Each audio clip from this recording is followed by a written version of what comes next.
Christophe Jourdain, qui est pris cet après-midi et donc ne sera pas avec nous et ne fera pas ni la traditionnelle introduction ou la traditionnelle clôture de ce webinaire.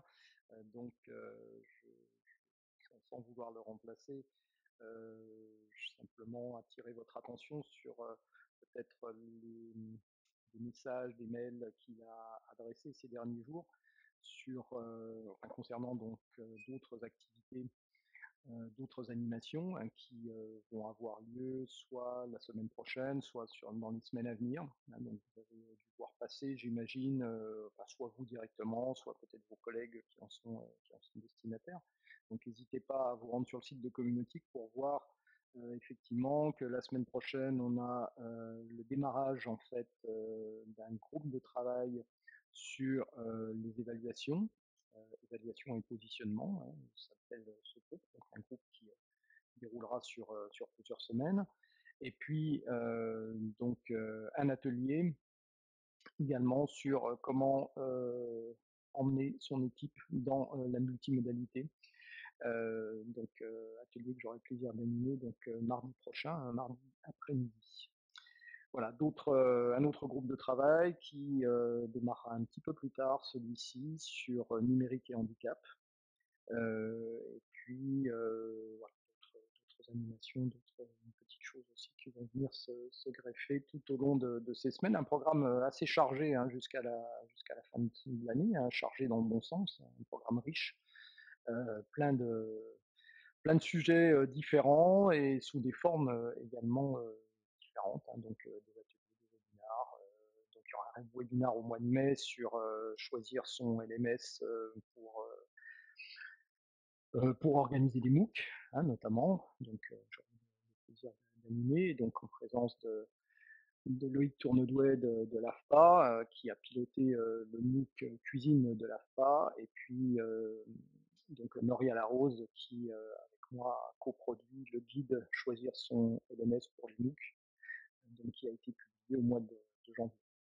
Voilà, donc je profitais de ce petit intermède, on va dire, ce petit temps d'accueil pour faire un petit peu la promotion des futures activités.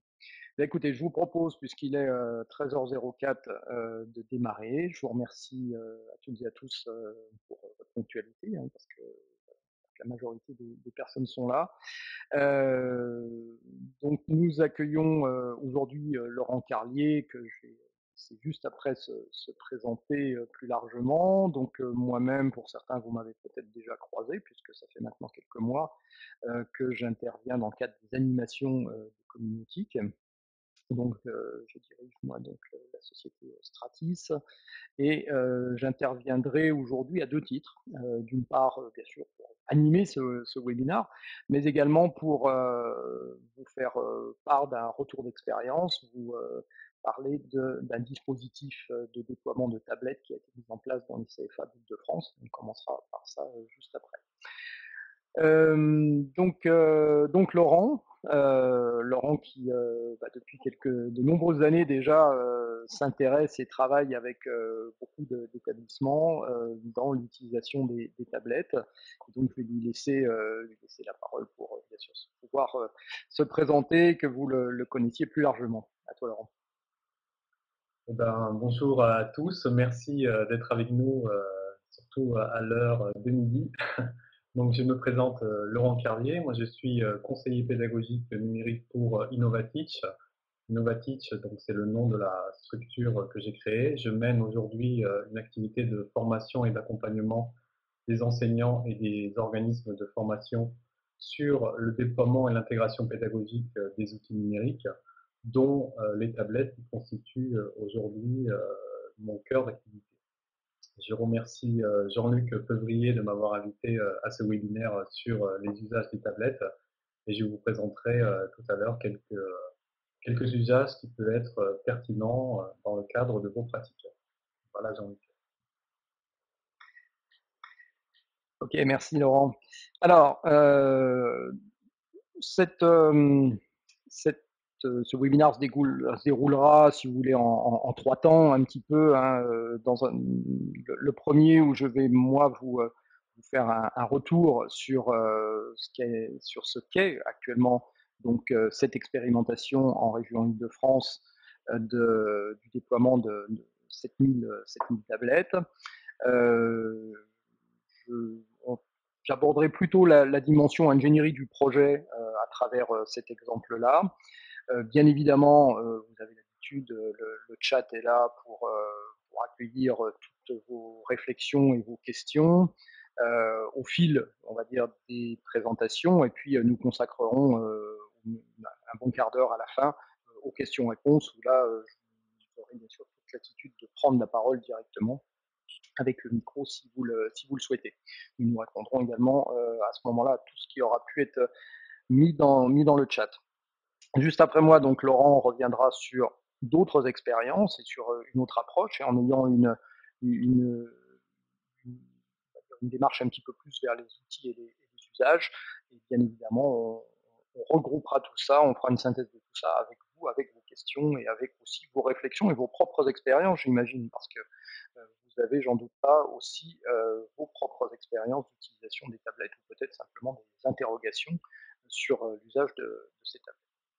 Voilà, donc je vais couper moi ma caméra momentanément parce qu'on n'en a pas besoin tout de suite. Alors, 7 000 tablettes effectivement dans les CFA d'Île-de-France, pour faire quoi? Eh bien, le but qui a été celui de la région Île-de-France, je voulais résumer ici en reprenant en fait les cinq objectifs qui étaient dans l'appel à projet qui avait été soumis aux 120 CFA. Il y a à peu près 120 CFA en Île-de-France, donc les 120 CFA en 2013 qui pouvaient se positionner sur ce projet. Donc vous le voyez, le but premier est de mettre en place et de mettre à disposition des outils pour augmenter les contacts entre les jeunes, les apprentis, donc les entreprises et les formateurs des CFA, créer du lien, voire augmenter les liens entre les activités qui sont réalisées en entreprise et la formation qui est réalisée au CFA, donc donner du sens, améliorer effectivement les échanges sur les activités professionnelles qui sont réalisées. Bien évidemment, diffuser de l'information, on est dans un objectif un peu plus classique. Diversifier les pratiques pédagogiques, on est plutôt sur un effet induit, hein, c'est-à-dire que les 3 premiers devant nous amener à diversifier ces pratiques pédagogiques. Et puis, un objectif qui n'est pas anodin, parce que derrière ça, on cherche à, on va dire, pérenniser le dispositif et donc voir comment le financer à travers des économies donc de moyens. Alors, comment ça s'est passé? Donc 2 vagues. Il y a eu une première vague en 2014 et une deuxième vague en 2016, dont on parlera juste après. Donc dans la première vague de 2014, 28 CFA ont répondu à l'appel à projet et donc ont été équipés.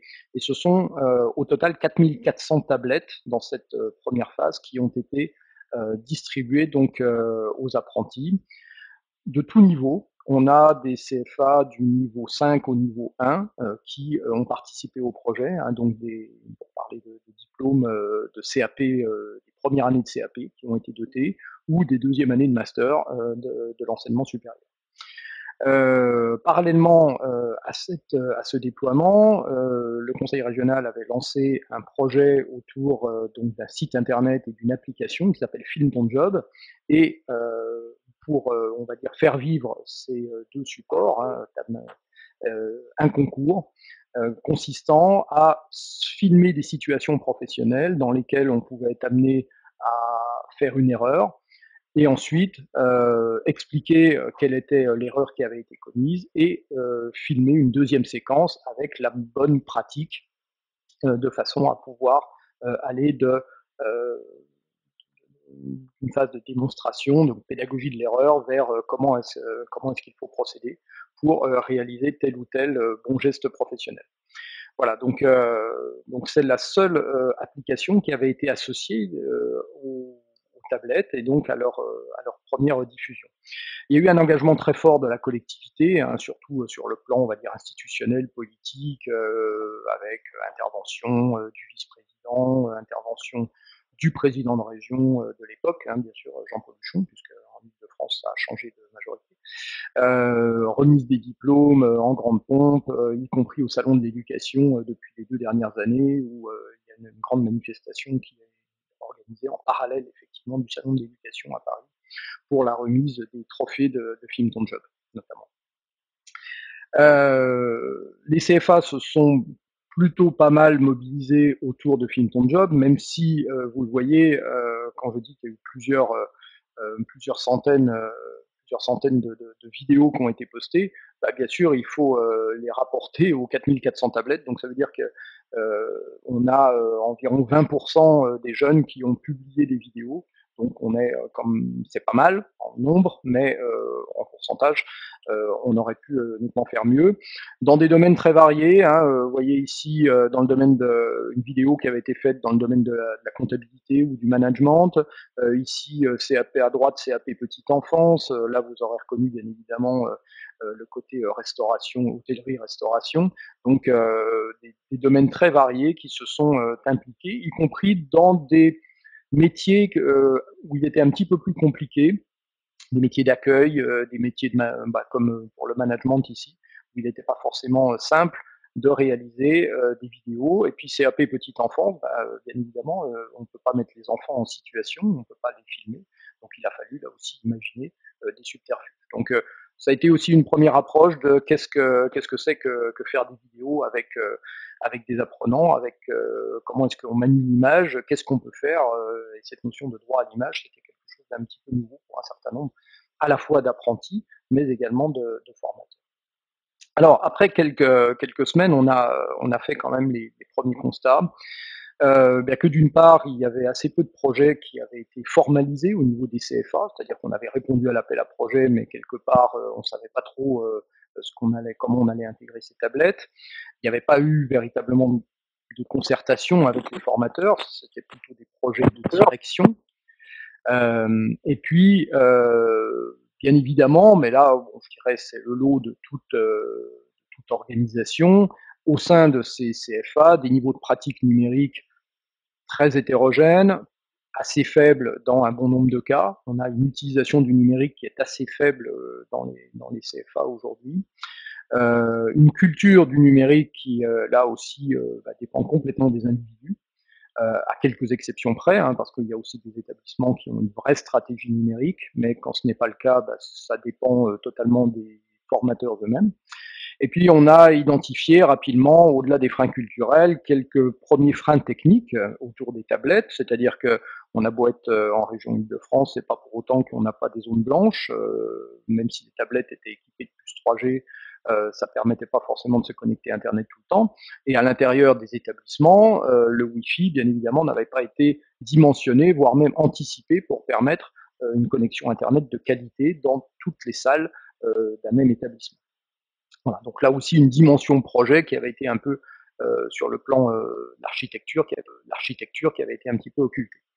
Je continue rapidement. Donc il y a eu fort heureusement un plan d'action qui a pu être mis en place très rapidement à travers de la formation de formateurs, de l'accompagnement des projets, une démarche de mutualisation et d'évaluation sur laquelle je vais revenir. Alors donc la formation des formateurs, le but a été surtout au début de sensibiliser et de faire découvrir, parce qu'on a remis des tablettes aux apprentis et aux formateurs, mais pour certains c'était leur première découverte de la tablette elle-même. Il a fallu faire prendre en main donc à la fois ces tablettes et les applications que l'on pouvait installer dessus. Et même si elles étaient déjà en nombre important, elles étaient quand même beaucoup moins étoffées qu'elles ne sont, ne serait-ce qu'aujourd'hui en 2016. La question, bien évidemment, c'est de s'approprier ensuite ces équipements et ces applications pour, vous le savez, les transférer dans ses propres formations. Donc ça veut dire qu'est-ce que je vais en faire moi dans ma discipline et comment je vais faire utiliser ces tablettes moi dans mes cours ou dans le cadre de mes cours dans des activités qui sont réalisées en entreprise. Et puis une fois qu'on a imaginé son scénario pédagogique, il faut quand même se jeter à l'eau, franchir le premier pas et expérimenter avec un premier groupe d'apprentis. Et là, il faut franchir cette barrière qui constitue à à se dire je prends un risque, je sors de ma zone de confort et je vois comment tout cela va fonctionner, avec bien évidemment un risque, c'est que les apprentis entre 16 et 21, 22 ans soient beaucoup plus aguerris à l'utilisation de ces outils que je ne le suis moi-même, moi en tant que formateur. L'accompagnement des projets, qui était très léger, puisqu'il il était sur une journée, consistait, comme vous le voyez, à rappeler un certain nombre de basiques et à essayer de construire effectivement une matrice SWOT de ce qui était réellement possible de mettre en œuvre à l'échelle donc du CFA. Et puis nous avons nous accompagné en fait cette démarche à travers avec de l'information, et cette information passait par une newsletter, puis cette newsletter qui relayait un espace collaboratif qui avait été créé tout bêtement sur une plateforme de formation et qui permettait de référencer des outils, des pratiques, de faire de la veille et de communiquer cette veille à travers la newsletter. Donc rien d'extraordinaire, des choses que vous connaissez certainement, mais qui n'avaient pas été réalisées jusqu'à présent. On n'avait pas d'outils de ce type-là, inter-CFA à l'échelle d'une région, qui avaient été mises en place jusqu'à présent. Bon, ce sont des choses que vous connaissez, vous, à travers Communautique. Il n'y a pas d'équivalent de Communautique en région Île-de-France, et chacun se débrouille de son côté. Et donc, ça a été une opportunité de créer effectivement un espace de veille et de collaboration pour les CFA d'Île-de-France. Il faut quand même pas perdre de vue que cette génération à laquelle on a remis les tablettes est restée très interrogative sur ces tablettes. Mais pourquoi on nous donne des tablettes? À quoi ça sert? En plus, les formateurs n'étaient pas prêts, donc ils ne proposaient pas d'activité pédagogique. Donc bien évidemment, si on ne propose rien, moi je vais trouver des usages. Donc là, vous pouvez bien sûr imaginer que les apprentis ont eux-mêmes imaginé toutes sortes d'utilisations.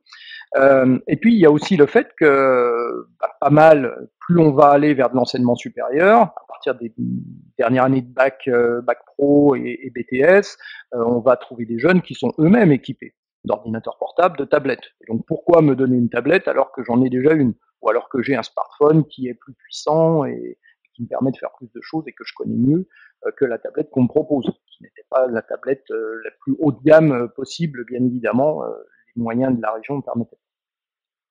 Donc ça a permis quand même cette première année une sensibilisation, une prise de conscience de l'accompagnement et des changements qui étaient nécessaires, et puis quand même d'identifier des pratiques chez certains formateurs, parce que c'est pas parce qu'il n'y avait pas de stratégie à l'échelle d'un établissement que des formateurs n'avaient pas, eux, développé des usages, des pratiques, et certains étaient allés très très loin déjà, sans d'ailleurs en avoir forcément informé leur hiérarchie.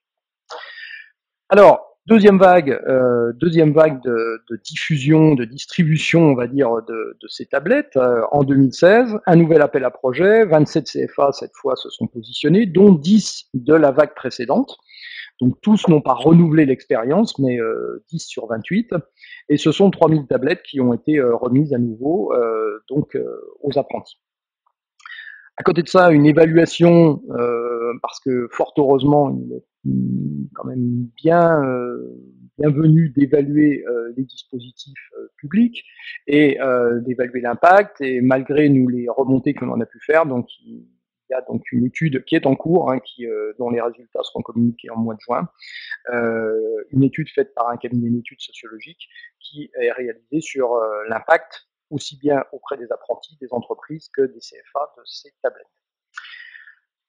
L'accompagnement, puisque nous étions arrivés à faire passer quand même cette information essentielle, cette donnée essentielle, que l'on ne pouvait pas remettre simplement des outils sans accompagner les équipes pédagogiques, les équipes de direction, mais également les apprentis dans les usages de ces outils-là. L'accompagnement donc a pu être poursuivi en 2015 et en 2016, avec d'une part des formations de plus en plus axées sur les projets des CFA. Donc là, on a une notion de projet qui s'est très nettement développée au sein des établissements. Et nous avons introduit à côté de ces formations deux dispositifs que vous connaissez vous aussi, mais qui n'avaient jamais été mis en œuvre pour la formation des personnels de CFA en Ile-de-France, pardon. Des webconférences destinées à l'encadrement, vous voyez les thématiques, hein, e-portfolio, utilisation des MOOC dans les parcours de formation, la place des MOOC dans les parcours, et puis des ateliers d'échange de pratiques où un formateur vient présenter un usage avec un ou des outils de façon à un groupe de formateurs, de façon à être plutôt dans du transfert de compétences et dans du transfert d'expérience. La dernière, le dernier point qui a valu effectivement, on a étoffé la dimension mutualisation à travers l'espace collaboratif, c'est depuis 2015, donc la création systématique tous les mois d'un nouveau tutoriel basé sur une situation problème d'un formateur. Je souhaite consulter mes apprentis alors qu'ils sont en entreprise. Comment est-ce que je peux faire? Ben voilà, je peux éventuellement utiliser des sondages en ligne, des questionnaires en ligne de type Google Form par exemple. Voilà comment on fait pour concevoir un questionnaire, le diffuser à ses apprentis, et en récolter les réponses. Les outils les plus, on reviendra sur les outils tout à l'heure, mais vous en voyez quelques-uns ici, hein, des cartes heuristiques en ligne, l'utilisation de boîtiers de vote virtuels, hein, comme l'application Kahoot, hein, qui sont toutes des applications gratuites, un tableau blanc interactif virtuel avec une application comme Minu, par exemple. Voilà, donc amener les formateurs à toujours découvrir de nouveaux usages, de nouveaux outils à travers des situations pédagogiques auxquelles ils sont confrontés et comment la tablette peut apporter des réponses à ces situations pédagogiques, comment elle peut améliorer la pertinence, l'efficacité de la situation pédagogique. Voilà, donc je dirais la dimension projet hein, que je voulais aborder à travers ce retour d'expérience. Si je scrute le chat, je vois qu'il n'y a pas eu de questions particulières, mais je ne doute pas qu'il y en aura peut-être un petit peu plus tard. Ce que je vous propose, c'est peut-être qu'on enchaîne directement avec la présentation de Laurent, de façon à élargir notre réflexion hein, et surtout l'expérience qu'on va vous apporter, de façon à ce qu'on puisse aussi vous donner certainement tout à l'heure des réponses à vos questions qui, j'en doute pas, vont commencer d'arriver. Laurent, nous t'écoutons.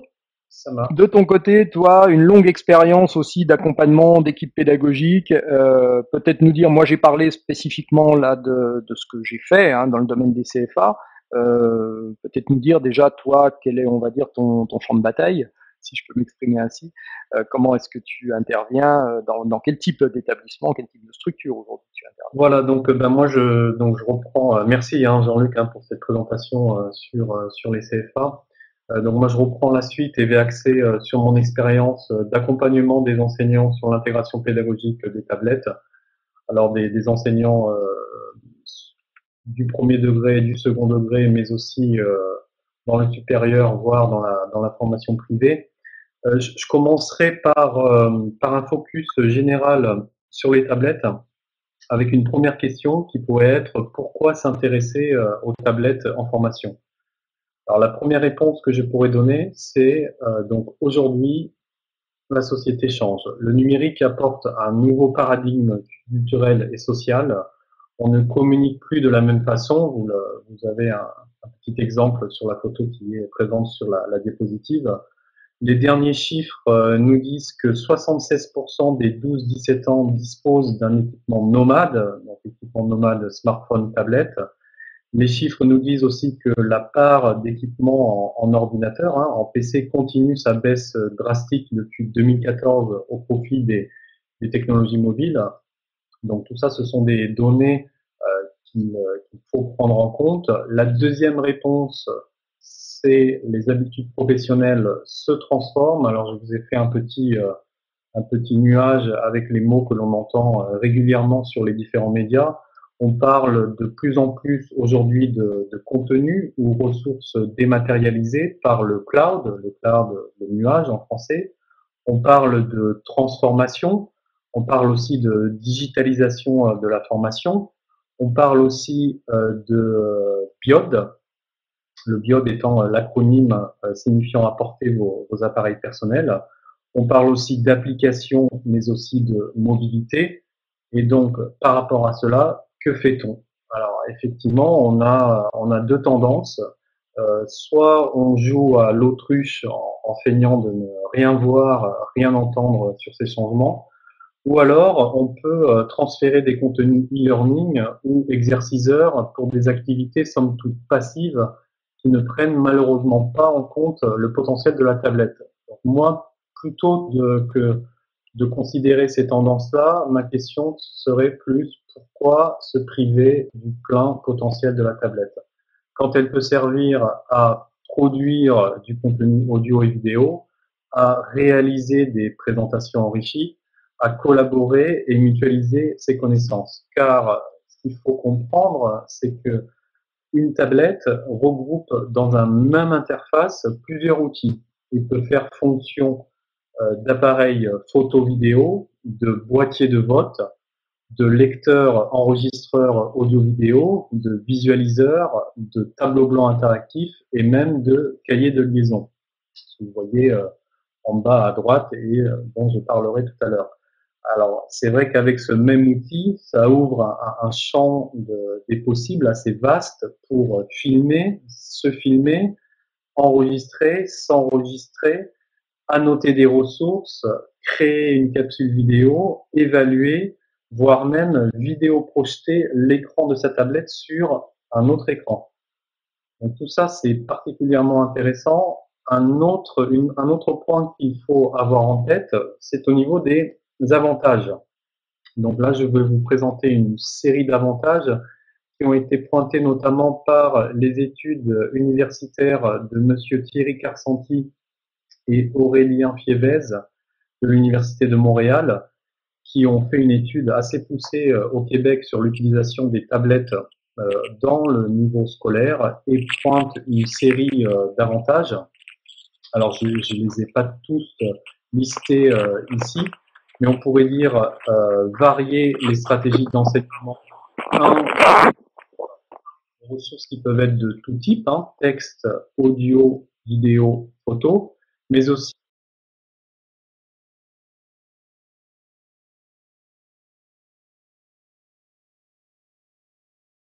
Ah, Laurent, on vous entend plus. là, vous Oui, ça m'entendez? y est. C'est parce que j'avais coupé momentanément les autres micros pour éviter les interférences, mais du coup le vôtre s'était coupé aussi. Désolé. C'est bon, ça marche. Donc je continue. Donc au niveau des avantages, donc développer la collaboration, réaliser des présentations ou des travaux de meilleure qualité qui intégreront les quatre médias que j'ai cités tout à l'heure, hein, texte, audio, vidéo, photo. Recevoir un feedback rapide de l'enseignant vers l'apprenant ou vice versa. Donner plus de sens aux apprentissages et partager plus facilement le travail. Et ça, c'est vrai que le partage, la mutualisation est un facteur qu'il faut absolument prendre en compte avec les tablettes. Alors, de façon pragmatique, quels sont les premiers usages à privilégier? Alors, c'est vrai qu'avec le temps qui m'est imparti aujourd'hui, je ne pourrais que survoler les premiers usages, mais je me focaliserai sur un premier point qui est essentiel, c'est mettre les apprenants en action. Alors, avec un premier usage qui est somme toute assez basique, hein, c'est utiliser l'application native caméra et appareil photo que vous trouvez sous tous les OS, que ce soit iOS, que ce soit Android, que ce soit Windows. Donc, si vous avez des tablettes qui fonctionnent sous iOS, des tablettes qui fonctionnent sous Android ou des PC tablettes sous Windows, utilisez la caméra et l'appareil photo pour notamment travailler sur l'autoscopie. L'autoscopie étant le regard porté sur sa propre pratique. Ça, c'est particulièrement intéressant pour faire travailler ces apprenants sur des mises en situation. Je vais donner l'exemple d'entretien professionnel où là, sur la photo, vous voyez une petite scène de théâtre qui est aussi filmée par les apprenants. C'est intéressant parce que ça va développer chez eux l'auto-évaluation pour un enregistrement, un visionnage qui sera immédiat. C'est vrai qu'avec les tablettes, à la différence d'autres appareils, on a la possibilité de revoir instantanément sa production et de faire sa propre autocritique sur la tâche que l'on vient d'accomplir. Donc, premier usage basique, hein, utiliser l'appareil, l'application native caméra et appareil photo. Pourquoi ne pas aussi utiliser deux autres applications comme Stage ou Hyperlapse? Alors, je vais peut-être vous mettre directement dans le chat les liens qui renvoient vers ces applications. Donc, alors attendez, est-ce que je peux copier dans le, Normalement, oui. copier dans le chat? Hein. Oui, Pourtant, oui. il n'y a rien qui se passe. Bon.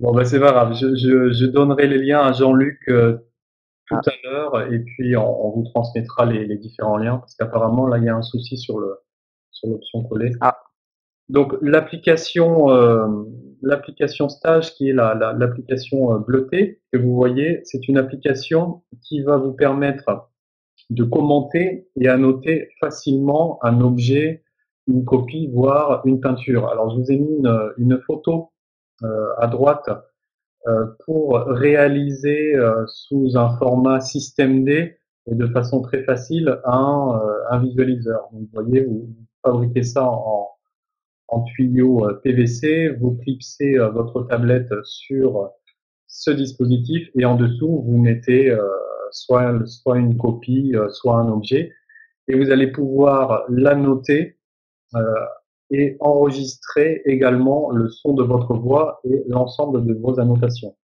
Ça, c'est assez intéressant. Cette application est gratuite et disponible sous iOS et Android.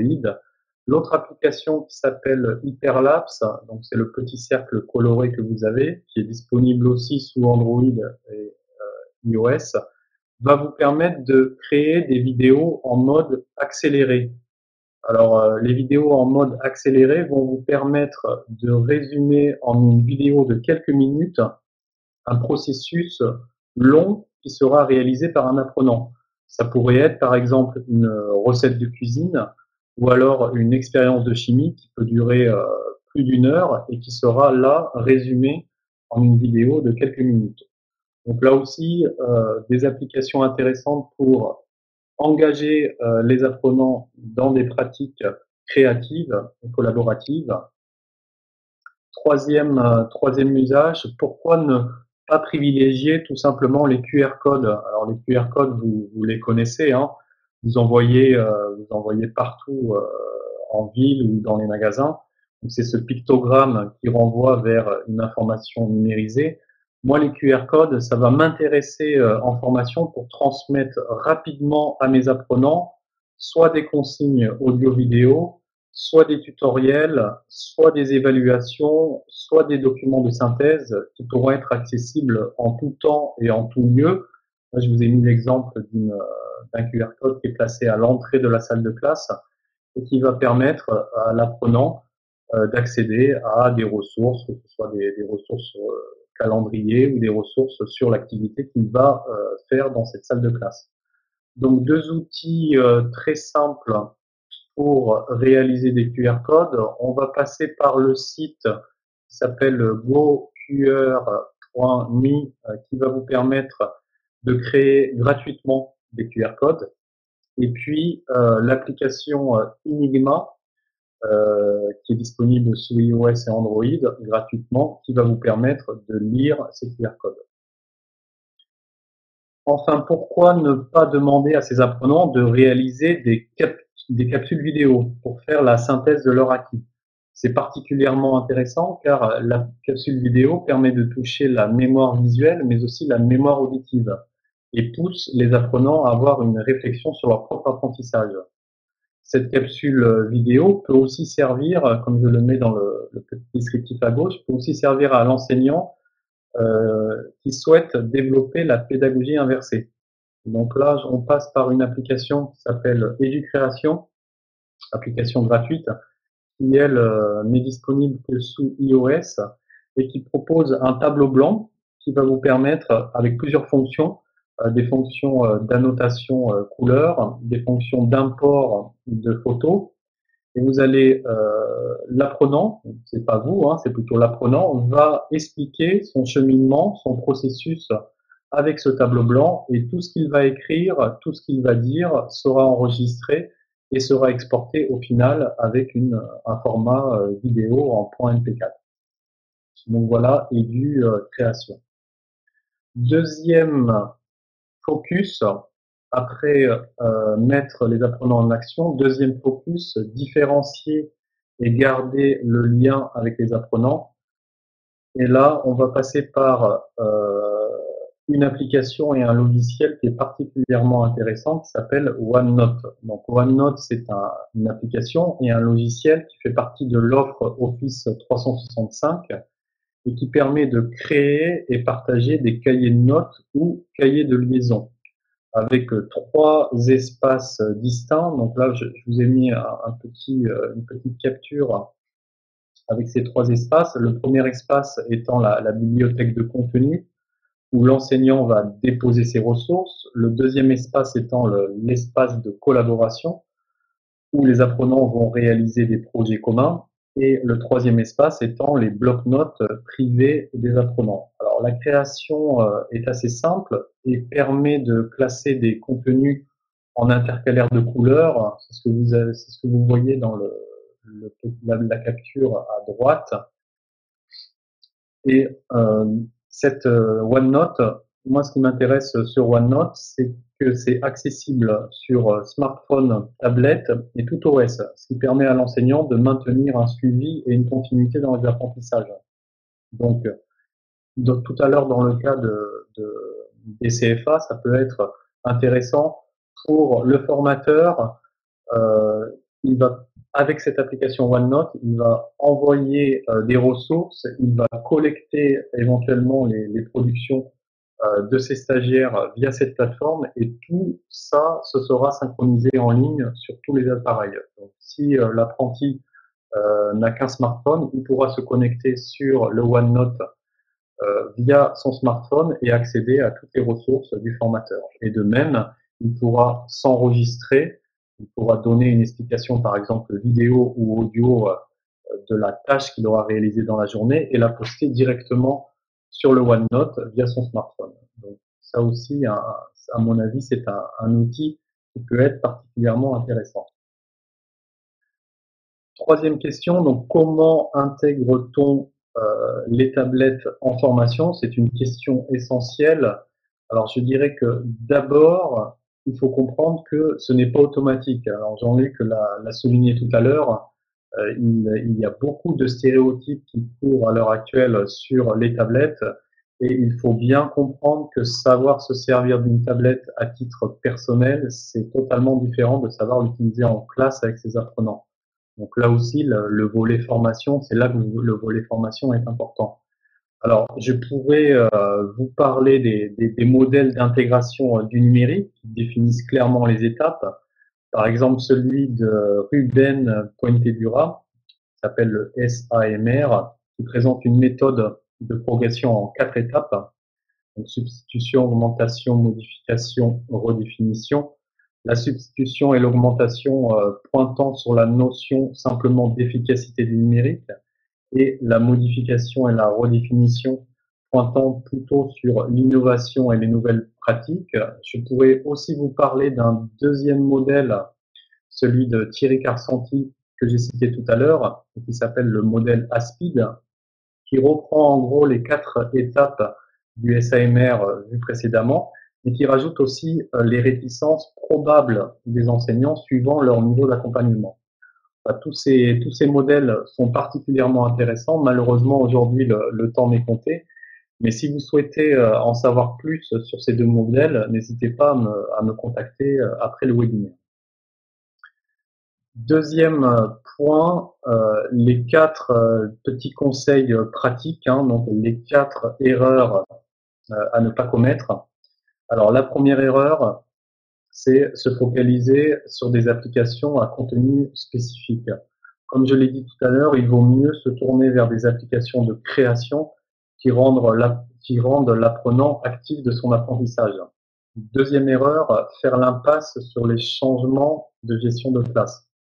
Alors c'est vrai qu'avec l'arrivée des tablettes, l'enseignement frontal et vertical, les espaces rectangulaires et non modulables qui sont toujours présents à l'heure actuelle dans les classes sont à re-questionner. Troisième erreur et quatrième erreur, laisser les enseignants se débrouiller sans les former ni les accompagner et réduire la formation par la prise en main offerte par le commercial. Là, il est vrai que sans formation pédagogique, et le mot est important, hein, donc sans formation pédagogique adéquate et réfléchie sur le moyen et long terme, il ne faut pas espérer de grands changements dans les pratiques. Donc, sans véritable accompagnement, je dirais que les enseignants ne feront qu'adapter leur enseignant habituel et passeront à côté du potentiel des tablettes. Donc, en un mot, impliquer les enseignants dans la formation numérique, c'est le premier gage de réussite. En un mot final, formez-vous. Voilà, merci pour votre écoute. Je termine là ma présentation. Je vous laisse les différentes coordonnées où vous pouvez me joindre, soit mon site innovatich.com, soit mon adresse mail innovatich sur Gmail ou soit via Twitter Innovatich. Voilà, merci à vous. Si vous avez des questions, n'hésitez pas à les poser dans le chat. Jean-Luc et moi, on se fera un plaisir d'y répondre. Merci Laurent, merci pour cette présentation très intéressante et surtout avec déjà des pistes hein, sur des outils. J'ai réactivé l'ensemble des micros des participants, donc si vous souhaitez prendre la parole, si vous êtes équipé d'un micro sur votre PC, n'hésitez pas, vous pouvez lever la main par exemple pour qu'on vous passe la parole, hein, puis il faut simplement que vous activiez votre micro hein, en haut à gauche si vous souhaitez. Alors en attendant que les premières questions arrivent, moi j'en ai une, enfin si qui recoupe un petit peu une réflexion que je me suis faite moi depuis quelque temps, qui si j'ai bien compris Laurent, quand tu dis ne pas trop se focaliser sur des contenus spécifiques, est-ce que tu entends bien par là, c'est-à-dire et c'est vrai que ce sont souvent des questions que j'ai sur des débuts de séance de formation avec des formateurs, qui est de dire, par exemple, quelles sont les applications en maths, quelles sont les applications en électricité, quelles sont les applications en Exactement. physique. Est-ce que c'est ce type de contenu spécifique dont tu veux parler? Exactement. Il faut savoir que alors je l'ai pas spécifié dans les quatre erreurs dont je viens de parler, mais c'est vrai que quand on commence à utiliser les tablettes, il faut surtout éviter d'aller à la chasse aux applications ciblées. C'est-à-dire, par exemple, pour un professeur de mathématiques, il va vouloir trouver l'application mathématique. Pour un professeur d'histoire, il va vouloir trouver l'application d'histoire. Pour un professeur de techno, il va vouloir trouver l'application de techno. Je dirais que c'est une fausse réflexion à avoir. Il faut plutôt partir sur des applications transversales telles que je l'ai présentées tout à l'heure. Pourquoi? Parce que si on laisse les apprenants travailler sur ces applications spécifiques, ils vont avoir un rapport à la tablette que je qualifierais plutôt d'activité passive. C'est-à-dire ils vont plutôt consulter, ils vont consommer, ils vont peut-être répondre à des questionnaires, mais finalement, tout le potentiel de la tablette dont j'ai parlé tout à l'heure, qui est un potentiel de création, de production, même un potentiel de collaboration, hein, donc apprendre avec les autres, tout ça, ce sera pas possible ni réalisable avec des applications que j'appellerais des applications dédiées. Et c'est pour ça que se tourner plus vers des applications transversales qui vont pousser l'apprenant à produire, à réaliser une tâche qui sera multimédia, c'est beaucoup plus intéressant au niveau cognitif que de travailler entre guillemets basiquement sur des applications dédiées. Je compléterai ta réponse en disant également que d'une part, le nombre d'applications dédiées à des matières spécifiques est pas très important. C'est pas parce que c'est pas là-dessus que ça s'est développé, parce que aussi on est dans on va dire un mode de commercialisation qui n'est pas le même. Et très souvent, les applications dédiées sont des applications qui ont été conçues pour un environnement, on va dire, ordinateur traditionnel, hein, PC ou Mac, sous un modèle de licence et qui sont des licences commerciales. Alors que sur tablette, bien évidemment, on a des applications payantes, mais la majorité des applications sont des applications gratuites. Et on a vu dans tout ce qui a été présenté la grande panoplie, voire même on a du mal à s'y retrouver, hein, bien évidemment, parce qu'il y a toujours beaucoup d'applications pour faire une chose. Mais c'est aussi la richesse justement de ces applications transversales qui permettent de développer, comme tu viens de le dire, effectivement des activités qui sont d'une autre nature. Et je pense qu'il faut aussi pas perdre de vue et pas, on va dire, pas faire croire aux enseignants qu'on fait la même chose avec une tablette qu'avec un ordinateur. Si vous intervenez si vous faites faire de la conception assistée par ordinateur, oui, la tablette peut avoir du sens, mais pour consulter les plans, on fait pas de la conception 3D avec effectivement une tablette parce que c'est d'une part pas adapté et de toute façon c'est pas assez puissant pour faire de la conception 3D. Donc il y a des applications informatiques, des applications d'outils informatiques qui doivent rester sur ordinateur parce que de toute façon elles ont du sens là-dessus. Hein, donc il faut bien avoir à l'esprit et bien faire passer aussi ce message que on ne fait pas la même chose avec une tablette que ce que l'on fait avec un ordinateur, y compris pour le formateur. Il est plus Ouais, facile quelquefois de préparer une activité sur son ordinateur et de la faire jouer sur les tablettes des élèves. Hein, tout à sont deux fait, choses tout à fait. Je te différentes. rejoins tout à fait sur ce point, Jean-Luc, hein. Il faut bien un matériel ne chasse pas l'autre, hein. Et malheureusement, c'est une des dérives que l'on peut constater dans beaucoup de centres de formation où certains vont laisser la porte ouverte, on va dire, à un seul équipement numérique dans l'établissement et c'est à mon avis une grave erreur. Donc effectivement, oui, ce qu'on peut faire avec un ordinateur n'est pas forcément possible avec une tablette et vice versa. Ce qu'on peut faire avec une tablette est difficilement possible avec un ordinateur et c'est pour ça qu'il faut garder justement cette complémentarité avec tous les outils numériques présents déjà dans les établissements. Alors, on a plein de questions, notamment de Laurent Labidi. Bon, on le connaît bien, toi, Laurent, Laurent Carlier, tu ne le connais pas, mais sinon, on sait qu'il parle beaucoup, mais il chatte aussi beaucoup. Je sais qu'il sourit derrière son écran quand je dis ça. Justement, une des questions rejoint ce que l'on vient d'évoquer. Une de ces questions qui était la première, qui était quid de la problématique du clavier. C'est vrai que là aussi, ça rejoint tout à fait cette question. La tablette, moi je dirais, pour faire simple, assez peu adaptée pour rédiger un rapport ou un mémoire, parce que effectivement le clavier n'est pas forcément celui qui s'y prête le mieux, et puis l'application peut-être même de traitement de texte non plus.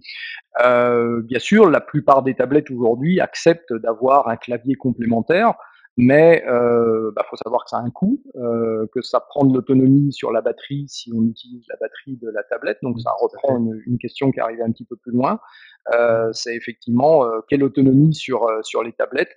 C'est très variable, c'est aussi variable aujourd'hui que ça l'est sur les PC portables. Hein, vous avez des tablettes qui effectivement vont tenir 5-6 heures, hein, iPad en l'occurrence, qui je crois sont assez bien dotés de ce côté-là. Et puis il y a des tablettes qui au bout de 2 heures nécessitent d'être rechargées, quoi. Donc cette question du clavier, bon, on peut effectivement la contourner si on est si on imagine effectivement des activités où il y a de la rédaction à faire. Et il faut quand même prévoir une certaine facilité pour la rédaction. Tout à fait, tout Il à fait. me semble. Oui, oui, et puis ça iOS One. Oui, pardon. permet d'autres questions, en fait. Enfin, je vois beaucoup de questions sur quid du tablé, du clavier, quid des tablettes, est-ce qu'il faut choisir iOS, Android, etc., etc. Moi, je pense que la réflexion de départ euh, n'est peut-être pas celle-ci. La réflexion de départ que devrait avoir un établissement ou les enseignants, c'est plutôt qu'est-ce que vous voulez faire avec les tablettes et comment les tablettes vont vous permettre de transformer vos pratiques. Je pense qu'il faut partir des usages, et c'est même une recommandation que je donne, hein, partir des usages et après réfléchir en fonction de ces usages, quel matériel est plus recommandé pour ce type d'usage. Je ne sais pas ce que tu en penses, Jean-Luc, mais c'est comme ça que moi je conseille souvent les établissements pour ne pas effectivement rentrer dans une, on va dire, dans une guerre un petit peu puérile et bébête sur tel ou tel constructeur est mieux que l'autre. Non, ce qui intéresse avant tout les formateurs et les enseignants, c'est quels sont les usages avec ces tablettes, qu'est-ce que je vais pouvoir faire mieux ou faire autrement, qu'est-ce que ça va m'apporter dans ma pratique d'enseignant. Oui, tout à fait. Bah, ça, de toute façon, malheureusement, ça ne se passe pas toujours comme ça, voire peut-être rarement comme ça, mais on devrait procéder pour les tablettes comme pour tout, Oui, on va tout à dire, fait, ouais. investissement technologique, c'est-à-dire faire un cahier des charges et savoir pourquoi on veut cet équipement. Quand je dis malheureusement, ça ne se passe pas toujours comme ça. Bon, l'exemple que j'ai donné tout à l'heure est un exemple parmi tant d'autres, c'est-à-dire qu'on choisit de diffuser des tablettes, on choisit un modèle sur consultation ou parce que effectivement ça fait bien de prendre plutôt la dernière Samsung ou le dernier iPad. Et puis derrière, on regarde ce qu'on va faire avec. Comme tu viens de le dire, c'est pas dans ce sens-là qu'il faudrait fonctionner.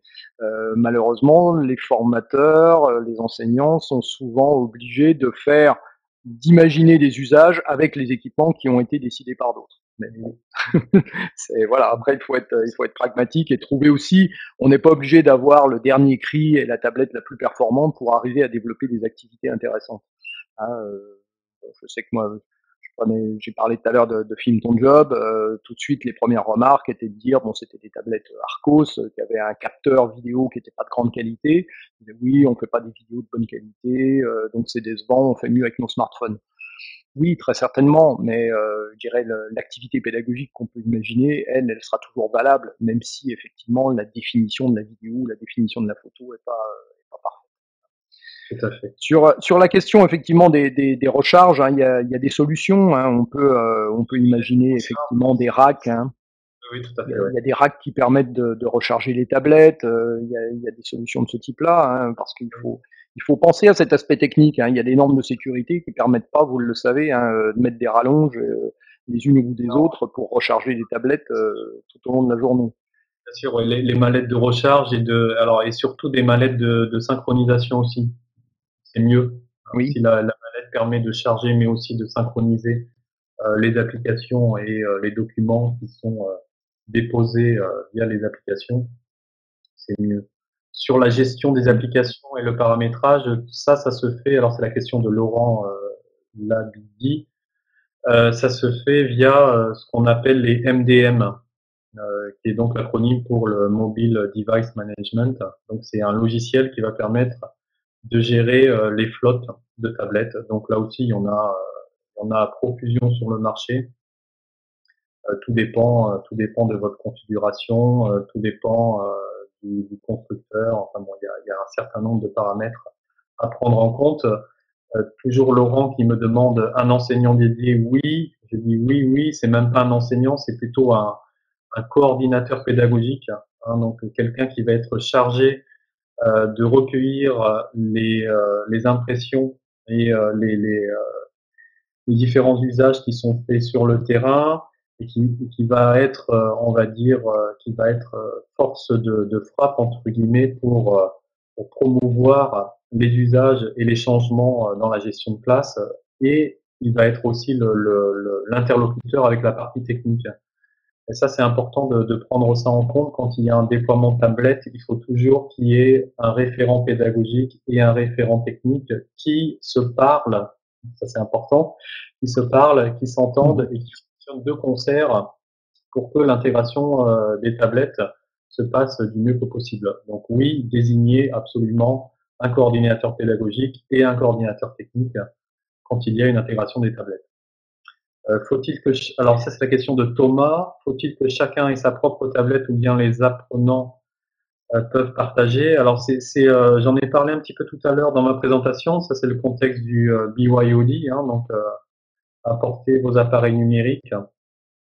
C'est possible de partir sur ce genre de déploiement. Maintenant, attention, ça peut être un terrain glissant si l'établissement, au départ, n'a pas de grosses pratiques numériques. Hein, parce que partir sur du BYOD, ça veut dire gestion de 3 OS différents au minimum.